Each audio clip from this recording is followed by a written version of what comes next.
Hello बच्चों, let's see this question. Greenhouse gas other than CO2 is H2, N2O, O2 and SO2.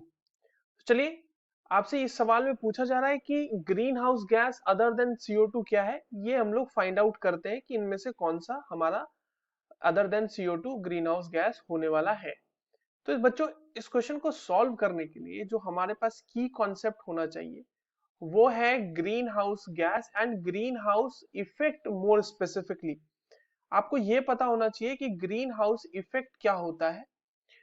और अगर मैं आपको simple terms में बताऊं तो ग्रीन हाउस इफेक्ट को शो करने वाला जो गैस होता है ना, वही ग्रीन हाउस गैस होता है. और ग्रीन हाउस इफेक्ट क्या होता है, चलिए उसको हम लोग समझते हैं. Now see, there is a beautiful picture over here, जहां पर ये हमारा अर्थ है और ये हमारा सन है. सन से कुछ रेडिएशंस अर्थ की तरफ आ रहे हैं और उसका नाम हम देते हैं इनकमिंग सोलर रेडिएशंस, बोले तो इंसोलेशंस. तो ये हो गए इंसोलेशन. अब देखो बच्चों, इंसोलेशंस में जो होते हैं ना वो यूवी और विजिबल रेंज के वेवलेंथ मौजूद होते हैं. इसमें यूवी विजिबल रेंज के वेवलेंथ जो होते हैं वो मौजूद होते हैं. और जो ये हमारा एटमॉस्फेयर है ना, लेट्स से कि ये हमारा एटमॉस्फेयर है, तो ये एटमॉस्फेयर जो होता है ये ट्रांसपेरेंट होता है फॉर दीज इंसोलेशंस. आसानी से इसके अंदर ये पेनिट्रेट कर जाते हैं और अर्थ के सरफेस तक ये पहुंच जाते हैं. तो अर्थ का सरफेस इन्हें अब्सॉर्ब भी कर लेता है. अब देखो, कुछ देर बाद क्या होता है कि अर्थ का सरफेस वापस से इन रेडिएशंस को री इमिट करता है एटमॉस्फेयर की तरफ. And these are terrestrial radiations. ठीक है, तो ये जो री इमिटेड कर रहे हैं ना, दीज एनर्जी रेडिएशंस और रेडिएशंस री इमिटेड, यहाँ पे लिखते हैं रेडिएशंस री एमिटेड बैक या एमिटेड बैक बाय अर्थ लिखते हैं, इसको ज्यादा बेहतर होगा. Emitted back by the earth, emitted back by earth. ठीक है, अब ये जो अर्थ से रेडिएशन इमिट हो रहे हैं बच्चों, इनका जो वेवलेंथ लाई करता है वो IR रेंज में करता है. मतलब कि इनका वेवलेंथ हायर वेवलेंथ वाले पोर्शन में है, मतलब लार्जर वेवलेंथ है as compared to insolations, incoming solar radiations. अब देखिए, एटमॉस्फेयर में कुछ ऐसे गैसेस हैं, यहाँ पे एटमॉस्फेयर में कुछ ऐसे गैसेस प्रेजेंट होते हैं, वो अर्थ से आने वाले इन रेडिएशंस को वापस से अर्थ की तरफ रिफ्लेक्ट बैक कर देते हैं, ढकेल देते हैं. और यही जो गैसेस हैं ये कहलाते हैं ग्रीन हाउस गैस. तो अगर हम ग्रीन हाउस गैस को देखें तो ग्रीन हाउस गैस क्या होते हैं बच्चों? ग्रीन हाउस गैस क्या होते हैं? Greenhouse gases are basically those molecules और those gases which radiates back or the reflects the incoming radiations from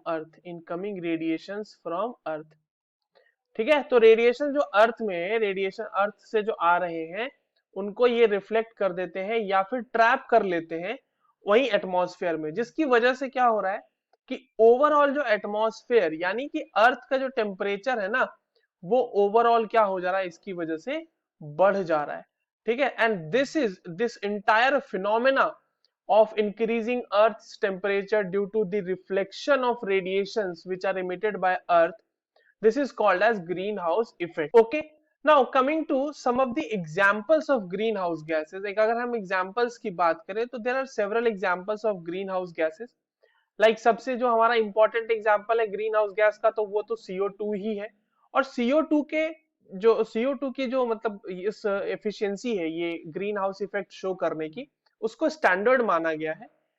उसके कंपैरिजन में अगर हम बात करें तो CH4 जैसे methane is also a greenhouse gas, chlorofluorocarbons are also greenhouse gas, and N2O is also a greenhouse gas which has 300 times, or not 300, I would say 320 times more powerful than CO2, more powerful than CO2. तो इसका मतलब इससे तो बहुत ही ज्यादा gas, मतलब वो temperature increase होना चाहिए हमारी, है ना, इसकी वजह से. तो अब देखिए यहाँ पर क्या है, ऑप्शंस में क्या क्या ऑप्शंस में गिवन है वो देख लेते हैं. ऑप्शन 1 कह रहा है H2. क्या H2 एक ग्रीन हाउस गैस है? तो नहीं. N2O है क्या? बिल्कुल है ना, यहाँ पर देखो हमने लिखा तो है, जिसका जिसकी एफिशिएंसी या फिर जिसका पावर 320 टाइम्स ज्यादा है CO2 से, तो ये तो होगा ग्रीन हाउस गैस. O2 है क्या? नहीं, O2 भी नहीं है. एंड SO2, SO2 भी एक ग्रीन हाउस गैस नहीं है। इस गैस को लेके बहुत कंफ्यूजन होती है स्टूडेंट्स में कि SO2 is a pollutant. SO2 की वजह से पोल्यूशन जरूर होता है, but SO2 is not considered as greenhouse gas because it is not able to show greenhouse effect. So the correct answer for this given question is option 2, N2O. I hope you understood this well. All the very best.